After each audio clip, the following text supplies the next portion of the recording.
దీని వలన నాకు ఎటువంటి ప్రతిఫలము ఆశించి నేను చేయటం లేదు అని చెప్పి నేను అఫిడవిట్లో ఇచ్చాను. దానికి లెఫ్టినెంట్ అడ్వకేట్ జనరల్ శ్రీరామ్ గారు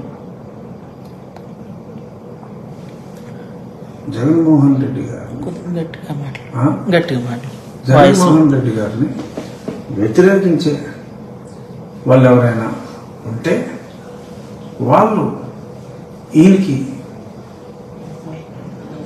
ఓటు వేసే ఛాన్స్ ఉంది కాబట్టి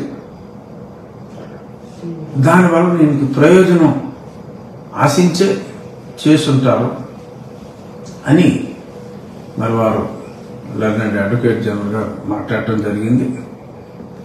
అటువంటి ఉద్దేశం నాకు ఏమాత్రం లేదు అని నేను అఫిడవిట్లో స్పష్టంగా పేర్కొనటం జరిగింది. సరే, ఇలా వాద ప్రతివాదనలు అన్నీ సుమారు ఒక 90 నిమిషాలు పైగా విన్న తర్వాత న్యాయస్థానం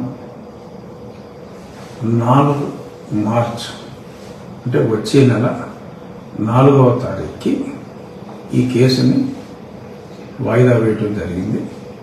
సో 4వ తారీఖు తర్వాత ఇంకా ఆర్గ్యుమెంట్స్ తర్వాత స్పష్టత వస్తుంది. టైం పట్టవచ్చు. బట్ రేపు సాక్షిలో ఏం రాస్తాడో నాకు తెలియదు. కానీ జరిగినట్టుగా చెప్పటం ఒక పబ్లిక్ రిప్రజెంటేటివ్గా నా బాధ్యత కనుక వారు మాట్లాడింది నాకు వ్యతిరేకంగా, వ్యక్తిగతంగా నాకు వ్యతిరేకంగా మాట్లాడినప్పటికీ కూడా నేను చెప్పవలసిన బాధ్యత ఉంది కాబట్టి నేను స్పష్టంగా అక్కడ జరిగిన సంభాషణ వెర్బాటం ఇది ఆర్గ్యుమెంట్స్ మొదలైన వచ్చే నెల 4వ తారీఖుకి మళ్ళీ ఆర్గ్యుమెంట్స్ ఉంటాయి. నేను ముఖ్యమంత్రి గారిని ఏకవచనంలో మాట్లాడినట్టుగా చెప్పారు.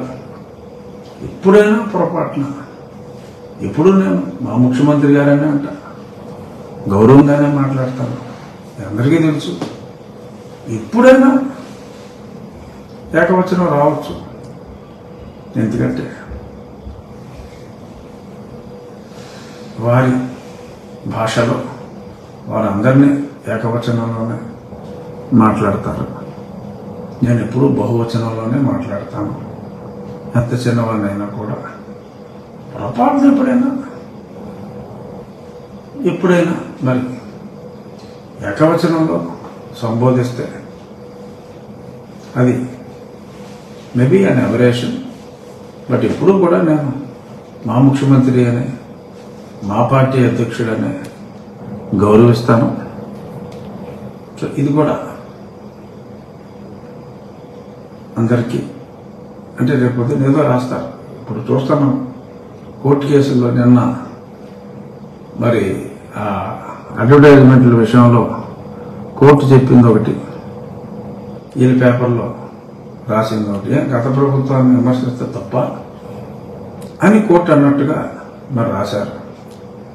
మరి ఆ ప్రొసీడింగ్స్ నేను చూసా. సాక్షిలో రాసినట్టుగా ఆ కోర్టు ప్రొసీడింగ్స్ లేవు. ఈనాడు జ్యోతుల్లో వెర్బాటం వచ్చింది. మరి కానీ కోర్టులో జరిగేది ఒకటి, సాక్షివాడు రాసేది ఒకటి. మరి సాక్షివాడు అంటే మరి దాన్ని ఏకవచనంగా మరి ఫీల్ అయ్యి మరి ఏమన్నా మెన్షన్ చేస్తారేమో నాకు తెలియదు. బట్ సాక్షివాడి విషయంలో నేను కాంప్రమైజ్ కాను. సో అన్ని వక్రీకరించి రాయటం సాక్షి యాజమాన్యానికి అలవాటైపోయింది కాబట్టి రేపు ఏం రాస్తాడో మరి నేను ఊహించలేను. కాబట్టి రఘురామకృష్ణరాజుకి చివాట్లు పెట్టిన ధర్మాసనం అని ఇలా వెరైటీగా రాసుకుంటాడేమో ఆ సాక్షుడు అని మీకు ముందే ఒక హింట్ ఇస్తూ సరదాగా జరిగినట్టు నేను చెప్పా. ఆ సాక్షుడు ఏం రాస్తాడో రేపు పొద్దున్న మీరు చూడండి. సో ఇవాళ ఈ రచ్చబండని ఈ ఒక్క కోర్టు విషయాలకే రిస్ట్రిక్ట్ చేసుకున్నాం. అన్ని విషయాలు రేపు రచ్చబండలో మాట్లాడుకుందాం. Thank you.